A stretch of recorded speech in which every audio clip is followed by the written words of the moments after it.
So let's look at a couple of examples. So the first one, given this equation, if 36.8 grams of C6H6 reacts with excess Cl2, the actual yield of C6H5Cl is 38.8 grams. We want to know what is the percent yield. Well, you look at this equation and you're given two numbers. Well, last time when we were given two numbers, we did a limiting reactant problem. We had to determine which one was limiting before we could do our stoichiometry.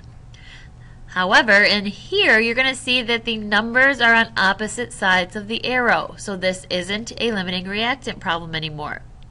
Remember, your limiting reactants, both of your givens were reactants. In this case, I've got 36.8 grams of C6H6, and I have 38.8 grams of C6H5Cl. So they are a reactant and a product. So since I have a given for a reactant and a product, I'm probably doing my percent yield. Now, I don't have a theoretical number yet. I haven't done any math, but this number here is going to be my actual. So remember, you're always going to be given your actual yield, so how much you got in the lab. We then use this number to do our stoichiometry. So if we're going to do stoichiometry, the first thing we need to do is balance this equation. So I have 6C, I have 6C. I have 6H, I have 5 plus 6H. I have 2 CLs, I have 1 CL, 2 CL. So this equation is already balanced. So all we're going to do is start with this number, not the product. So you're always going to start with the reactant.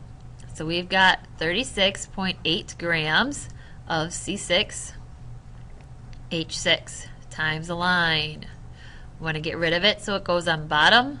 So grams of C6H6, we're going to change it into moles. So if we have grams and moles, I always use 1. Then in front of grams, I add this up. So I've got 12 times 6 plus 1 times 6. Add that up and I get 78 grams. Grams can cancel, so now I'm in moles. I'm going to times a line. So now I'm going to change to moles of C6H6 into moles of the product, C6H5Cl. If I have moles and moles together, I use the coefficients. In this case, it's 1 to 1, because remember, this is the heart of your problem. So now moles of C6H6 cancel. And since this is in grams here, I know that when I come over here, I need to end in grams. If this number had been moles, I could end in moles. So always watch what unit they give you for the product. Most often, since you're doing it in a lab, it's going to be in grams. So again, getting rid of moles of C6H5Cl, we're going to change it into grams of C6H5Cl. So again, we've got 12 times 6 plus 5, or from 1 times 5, plus 35. And that gives us 112 grams. And since we have grams and moles together, it's always 1 mole. So now we just need to do our math, and we get 52.8 grams of C6H5Cl. Now, since this was calculated, this number is my theoretical. So that's the number that I'm going to use then on bottom. The actual number is the number that goes on top. So now when I find my percent yield,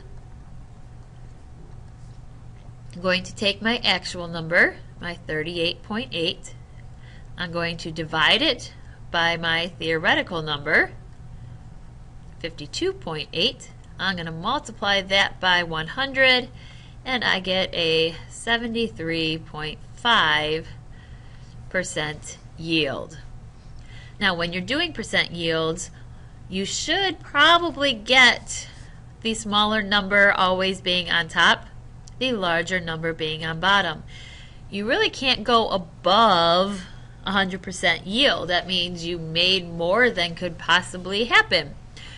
Of course, if you're in the lab, I guess that could happen with sources of error and our balances, but most of the time your top number should be smaller than your bottom number, so if you forget which one goes where. Let's do one more. So given the equation, first thing we should probably do is balance it. So I've got 1C, 1C, 1O, 1O, 2 H's, 3, 4 H's. So all I have to do is double my H on the reactant side. So now I got 75 grams of CO. It's going to react to produce 68.4 grams of C3 or CH3OH. So I know I have a reactant and a given for a product, so I'm definitely doing a percent yield problem, let alone it asks me what is the percent yield. So this number is my actual. I'm not going to do anything with it yet. And this number is where I'm going to start my stoichiometry problem. So I've got 75 grams of CO times a line. We want to get rid of it, so it needs to go on bottom. And we don't like working in grams, we work in moles. And since I have grams and moles together, I always use 1. Now I need a molar mass, so I have 12 plus 16, which gives me 28 grams of carbon monoxide. Grams cancel. I'm in moles of carbon monoxide, but I need to get to grams of CH3OH. So I'm going to get rid of moles of CO by putting it on bottom. Change to moles of CH3OH on top. Plug in my coefficients, which in this case are again 1 to 1. But again, you can't do the problem unless you have that mole ratio.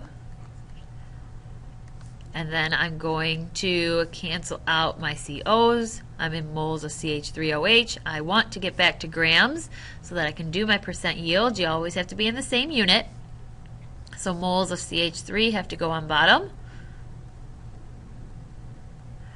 And then I can change that to grams of CH3OH. Grams and moles, always 1 mole. Now I have to find the molar mass.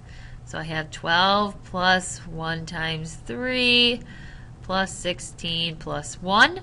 And I have 32 grams of CH3OH. Do my math and I get 85.7 grams of CH3OH. So now that number, again, since it was calculated, is my theoretical. So now I can come back and use my actual to find my percent yield. So again, actual, which is 68.4 grams, divided by my theoretical, 85.7 grams. This is what needs to be in the same unit, because remember, anything that's the same on top and bottom cancels. And since I'm finding a percent, I don't have any units, so they have to cancel. Multiply by 100 to get my percent, and I get 79.8%. So it's basically just using, once again, the stoichiometry problems. Could you do the same thing with limiting reactant problems? Yes. You would just have 3 numbers given in your problems. And that means you have to determine first which reactant you're going to use before you go and figure out the product.